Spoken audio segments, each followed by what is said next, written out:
వీడు దొరకడు. ఎవరి గురించి చెప్తున్నానో అర్థమవుతుందా? వీడు అస్సలు దొరకడు అనే వాళ్ళు తెలుగు ఫిల్మ్ ఇండస్ట్రీలో చాలా మంది ఉన్నారు. ఎస్పెషల్లీ మనం మాట్లాడుకుంటే ఎస్ఎస్ రాజమౌళి గారు ఎప్పుడు దొరుకుతాడా ఒక ఫ్లాప్ మూవీతో అని చెప్పి చాలా మంది ఎదురు చూస్తున్నారు. ఎందరెందుకు నేను ఎదురు చూస్తున్నా, తనకి ఎప్పుడు ఫ్లాప్ పడుతుంది అని చెప్పి ఈగర్ గా ఎదురైతే చూస్తున్నాను. క్యూరియాసిటీ, ఫ్లాప్ మూవీ తీస్తే ఎలా కలెక్షన్స్ వస్తాయని చెప్పి ఒక ఉద్దేశంతోనే. బట్ వీళ్ళు ఎప్పటికీ దొరకరు. అలాంటి కేటగిరీలోనే ఇంకొక డైరెక్టర్ కూడా ఉన్నాడు. తన పేరు వచ్చేసి అయితే అనిల్ రావిపూడి. ఈ రోజు అనిల్ రావిపూడి రిలీజ్ చేశాడు కొత్త మూవీ పేరు వచ్చేసి మన వరశంకర శివప్రసాద్ గారు. చిరంజీవి గారు అయితే యాక్టింగ్ అయితే చేశారు. అండ్ వెంకటేష్ గారికి కేమో అయితే ఇచ్చారు. ఈ మూవీ రిలీజ్ అయితే అవ్వడం అయితే జరిగింది. అండ్ అన్ని చోట్ల కూడా మూవీకి మంచి టాకే నడుస్తుంది. సో దీన్ని బట్టి అర్థం చేసుకుంటే తను బ్యాక్ టు బ్యాక్ ఇప్పటివరకు చూసుకుంటే డబుల్ హ్యాట్రిక్ కంప్లీట్ చేసేస్తాడు అనుకుంటా. నాకు తెలిసి ట్రిపుల్ హ్యాట్రిక్ వైపు అయితే వెళ్తున్నాడు. అంటే తీసిన ప్రతి మూవీ కూడా సూపర్ హిట్. పటాస్ కళ్యాణ్ రామ్ గారి మూవీతో స్టార్ట్ అయ్యి సుప్రీం అండ్ సాయి ధర్మ తేజ గారితో, తర్వాత స్టార్ హీరోస్ తో రవితేజ గారితో తీయాడు. అలాగే మహేష్ బాబు గారితో, చిరంజీవి గారితో, వెంకటేష్ గారు అందరు యాక్టర్ ని కంప్లీట్ చేసుకుని వాళ్ళ కెరియర్ హైయెస్ట్ అయితే ఇస్తున్నాడు. మామూలుగా ఒక బ్లాక్ బస్టర్ హిట్ కొడితే అయిపోయి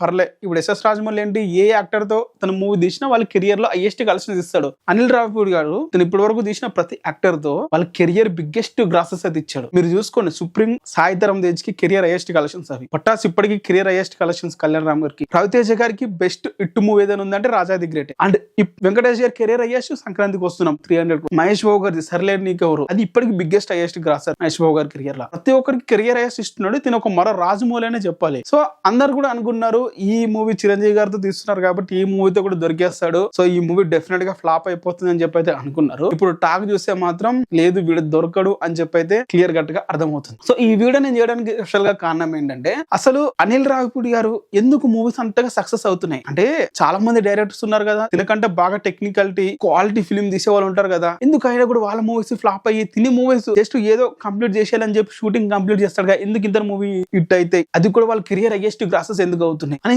చాలా మంది సందేహం అయితే ఉంటుంది.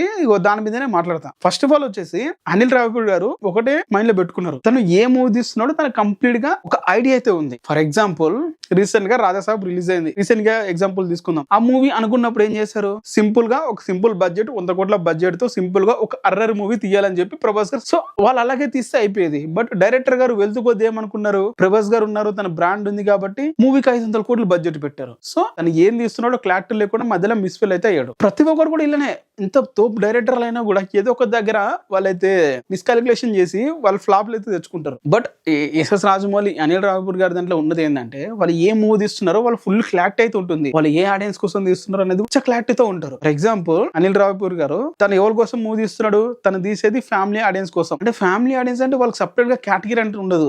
నేను చూసినది ఒక ఫ్యామిలీ ఆడియన్సే, బట్ తను ఫ్యామిలీ ఆడియన్స్ వేరు, తన మూవీస్ నచ్చే ఆడియన్స్ వేరు. వాళ్ళు సపరేట్ గా ఒక ఫ్యాన్ బేసే ఉంది. ఇప్పుడు ఎస్ఎస్ రాజమౌళి గారికి ఫ్యామిలీ అని కాదు, యూత్ అని కాదు, ప్రతి ఒక్కరు కదులుతారు. బట్ తినే మూవీకి వచ్చిన family audience SS Rajamouli movie కూడా రారు. ఆ రేంజ్ లో ఉంటుంది అనిల్ రావిపూడి గారిది. వాళ్ళ దాంట్లో యాక్సెప్టెన్స్, ఎందుకంటే తను తీసే మూవీస్ వాళ్ళని టార్గెట్ తీస్తున్నాడు కాబట్టి తనకు ఆ విధంగా ఎక్స్పీరియన్స్ అయితే వచ్చింది. And more over simple story ఉంటది. ఏదో పెద్ద పెద్ద జిమ్మిక్స్, పెద్ద పెద్ద ట్విస్ట్లు అన్నీ ఏం పెట్టాడు. సింపుల్ స్టోరీ, క్లియర్ కట్ గా ఏం జరుగుతుందో తెలుస్తుంది, ఏముంటుందో ఎలాస్ట్ ఏం జరుగుతుందో అన్ని క్లియర్ కట్ గా తెలిసిపోతాయి. బట్ అయినా కూడా మన మూవీస్ ని చేస్తున్నాం, మన మూవీస్ ని ఎంజాయ్ చేస్తున్నాం అంటే సమ్వాట్ తను మనకి ట్రెండ్ కు తగ్గట్టుగా తను వాటిని క్యాప్చర్ అయితే చేస్తాడు. ఇప్పుడు తన సింపుల్ స్టోరీ తీసుకున్నాడు, మనకు తెలిసిన స్టోరీనే, రిపీటెడ్ స్టోరీనే, పెద్ద కంటెంట్ అయితే ఏముండదు. అయినా కూడా తన మూవీస్ చూస్తారు, హిట్ అవుతాయి. ఎందుకంటే ట్రెండ్ కు తగ్గట్టుగా ఉంటాడు తను. ఇది బెస్ట్ క్వాలిటీ. అసలు ఇప్పుడు ట్రెండ్ ఏం నడుస్తుంది, జనాలు ఈ ట్రెండ్ కి ఎలా కనెక్ట్ అవుతారు, అలాంటి సబ్జెక్ట్స్ కాకపోయినా తను తీసే మూవీస్ లో ట్రెండ్ కు తగ్గట్టుగా అల్లుకుపోతూ ఉంటాడు. ఫర్ ఎగ్జాంపుల్ తను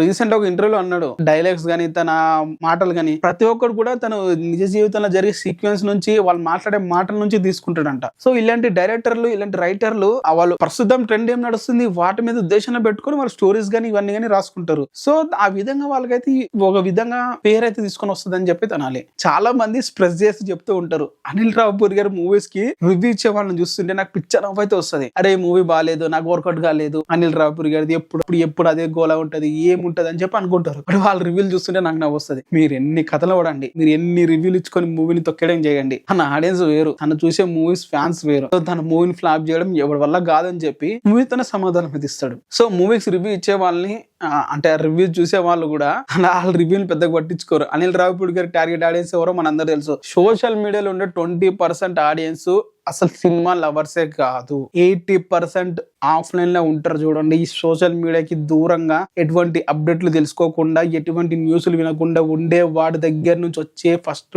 టాకే మూవీకి నిలబెడుతుంది. ఈ ఆన్లైన్ లో వచ్చే టాక్ జస్ట్ ఆన్లైన్ లో ఉన్నంత వరకే. అసలైన టాక్ అనేది ఈ ఆఫ్లైన్ నుండే స్టార్ట్ అవుతుంది. కొన్ని మూవీస్ కి ఎక్స్పెక్ట్ చేయొచ్చు ఆ టాక్ లో, బట్ అన్ని మూవీస్ కి ఆ విధంగా ఎక్స్పెక్ట్ అయితే చేయవు. సో ఇది గైస్, అనిల్ రావుపూర్ మీద ఒక స్పెషల్ గా ఒక వీడియో చేశానని చెప్పి అనుకుంటున్నాను. మరి ఇంకా తన గురించి ఏమైనా చెప్పే టాపిక్స్ ఉన్నాయా, ఏమైనా ఉంటే కింద కామెంట్ అయితే చేయండి. నాకు వరకు అయితే తను నెక్స్ట్ వచ్చి ఏ మూవీస్ తో కూడా దొరకడు అని చెప్పి అనిపిస్తుంది. దొరికే ఛాన్సెస్ కూడా ఉండవు. రెండు కరెక్ట్ గా ఫాలో అయ్యే వాడికి, తను ఏం తీస్తున్నాడో కరెక్ట్ గా తెలిసిన వాడికి ఇప్పుడు కూడా ఫ్లాప్ అయితే రాదని చెప్పి నా ఉద్దేశము. రెండు తగ్గట్టుగా ఉంటాడు కాబట్టి ఈ మూవీస్ అయితే రన్ అయితే అవుతున్నాయి. మీరేమంటారు దీని మీద కింద కామెంట్ అయితే చేయండి.